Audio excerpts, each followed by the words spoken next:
बिस्मिल्लाहिर्रहमानिर्रहीम, अस्सलाम वालेकुम। आज 4 मई है और दिन है जुमेरात का। दो बड़ी डेवलपमेंट्स हो गई हैं सुप्रीम कोर्ट ऑफ पाकिस्तान से। एक डेवलपमेंट ये हुई है कि कल की समाअत के लिए कॉज लिस्ट जो है वो जारी कर दी गई है। कल सुप्रीम कोर्ट ऑफ पाकिस्तान का 3 रुकनी बेंच जो इलेक्शन एक दिन कराने के हवाले से जो एक पटिशन दायर की गई थी, उस पर सुप्रीम कोर्ट ऑफ पाकिस्तान के 3 मुअज़्ज़ज़ जजेस चीफ जस्टिस पाकिस्तान की सरबराही में कल समाअत करेंगे 11:30 बजे। दूसरा जो मामला है वो ये है कि 27 अप्रैल का जो सुप्रीम कोर्ट में जो 27 अप्रैल को समाअत हुई थी, उस समाअत का भी तहरीरी हुक्मनामा जारी कर दिया गया है। ये 2 बड़ी डेवलपमेंट्स हैं। अच्छा, एक चीज़ मैं आपको पहले बता दूं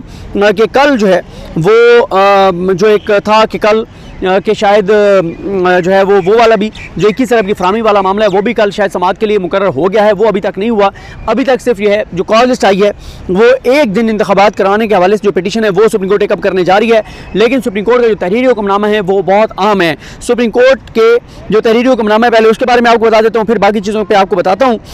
ये जो सुप्रीम कोर्ट ने 3 सफ़ात पर मुश्तमिल तहरीरी हुक्मनामा जारी किया है। इस तहरीरी हुक्मनामे में ये जो कॉन्स्टिट्यूशनल पिटीशन थी, जो कॉन्स्टिट्यूशन पिटीशन नंबर 9, जिसमें एक आ गया कि एक ही दिन जो है वो इंतखाबात करवाए जाएँ तमाम सूबों में, वफाक में। तो इस पर जो सुप्रीम कोर्ट ने ये सारा लिखा है कि कौन कौन मौजूद था। इसमें जो पिटिशनर हैं उनकी जानिब से शाह खावर साहब थे और फेडरेशन की तरफ से उस्मान अवान साहब attorney general Pakistan, Chaudhry Aamir Rehman additional attorney general Pakistan, Malik Javed Iqbal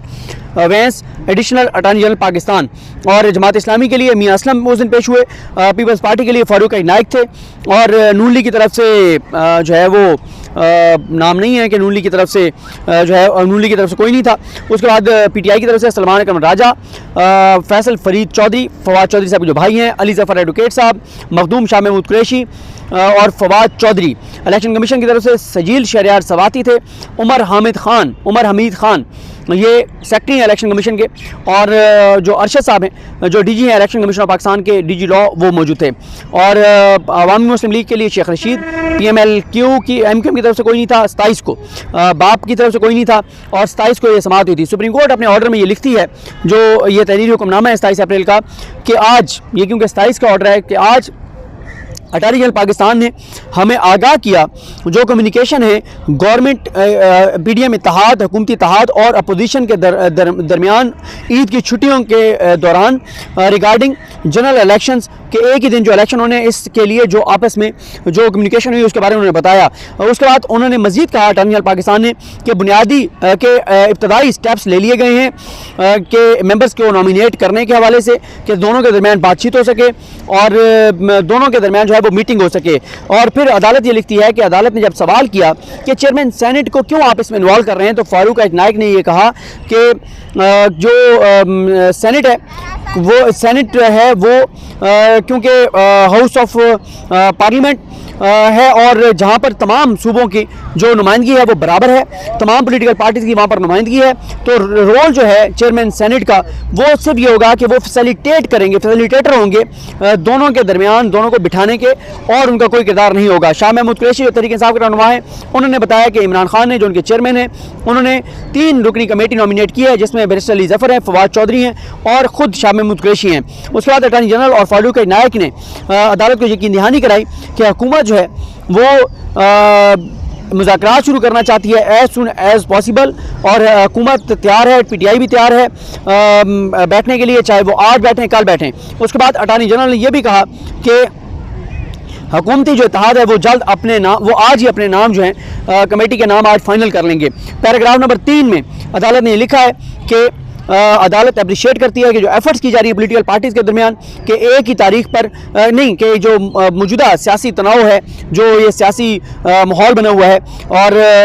ये ख़ुद बैठकर मुज़ाकरात के ज़रिए हल करना चाहते हैं और एक दिन इलेक्शन की तारीख देने के लिए दोनों बातचीत करना चाहते हैं कि ताकि चारों सूबाई असम्बलियों में और वफाक में एक ही दिन जो है वो इलेक्शन हो। उसके बाद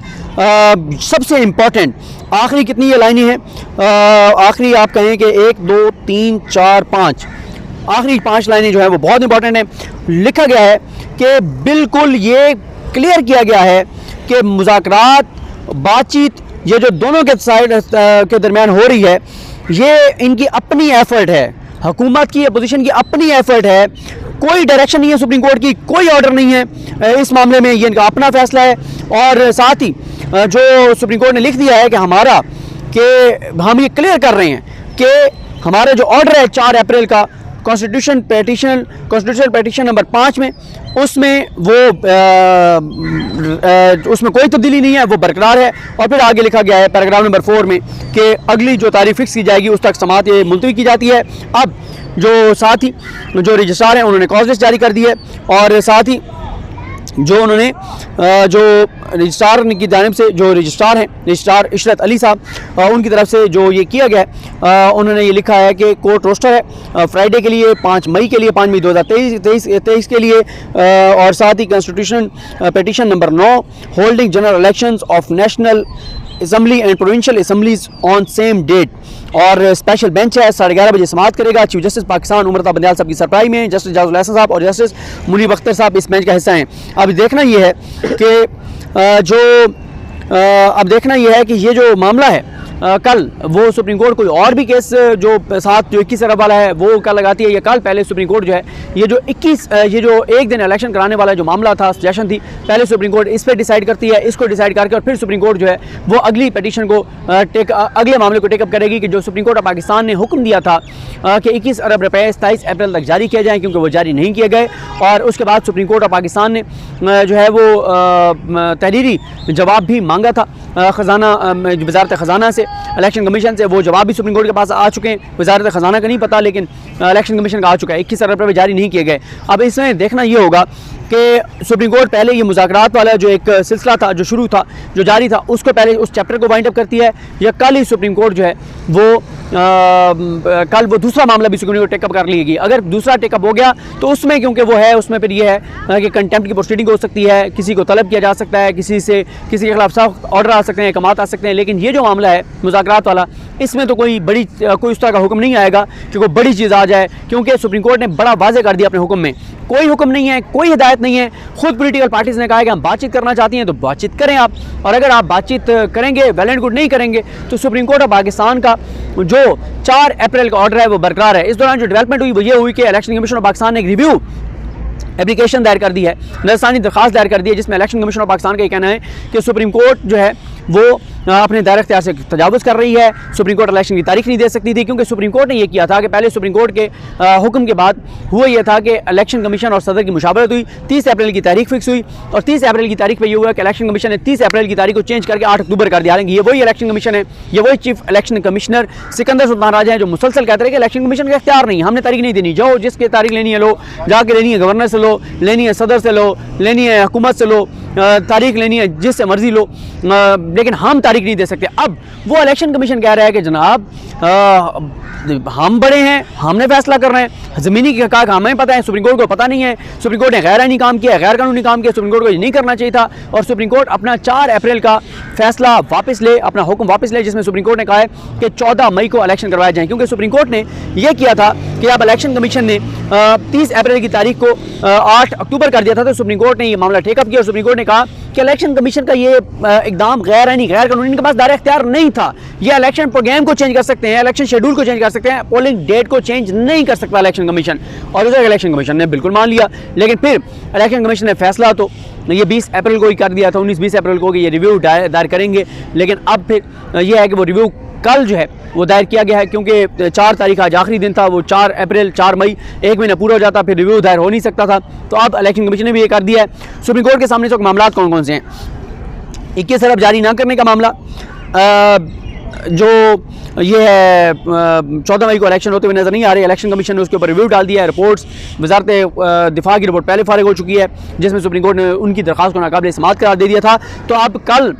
अभी तक जो है वो एक दिन इलेक्शन के हवाले से जो मुज़ाकरात वाला मामला है उसके सुप्रीम कोर्ट शायद पहले चैप्टर ये क्लोज़ करे और फिर सुप्रीम कोर्ट आगे मामला लेकर जाए कि अब हमने जो 21 अरब रुपए जारी करने के हवाले से कहा था उसको हम देखेंगे और उसके ऊपर हम अहकामात जारी करेंगे। तो ये सूरत हाल है, ये मामला है। इंशाल्लाह हम जो भी इस पर अपडेट होगी आपको बताएंगे। और ख़ास तौर पे अभी मैं जहाँ पर मौजूद हूँ ये आप देख रहे होंगे कि रिजवान गिलज़ई साहब और ज़ुबैर अली साहब जो हैं, ज़ुबैर अली ख़ान साहब, उनके साथ कल जो कुछ हुआ वहाँ पे प्रेस क्लब में, उस पर पे हम इकट्ठे हुए हैं कि देखें कल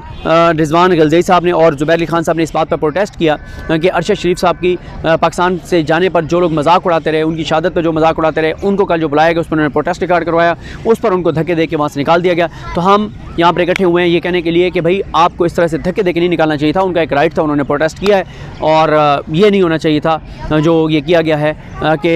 जो उनको धक्के दे के निकाला गया। इस पर हम प्रोटेस्ट रिकॉर्ड करवाने के लिए यहाँ पर मौजूद हैं और बाकी जो चीज़ें हैं इंशाल्लाह अभी बल्कि साकिब बशीर साहब यहाँ पे हैं, उनके साथ मैं एक वीडियो करूँगा कि आज कमरे अदालत में जो है वो हुआ क्या, जिस पर जो है वो chief justice Islamabad high court Barham हो गए और अंदर माहौल क्या था, इन सारी चीज़ों पे साकिब बशीर साहब के साथ बात करेंगे। मुझे भी दुआ में याद रखें। लेकिन हम सबका हमें नसरो। अल्लाह हाफ़िज़।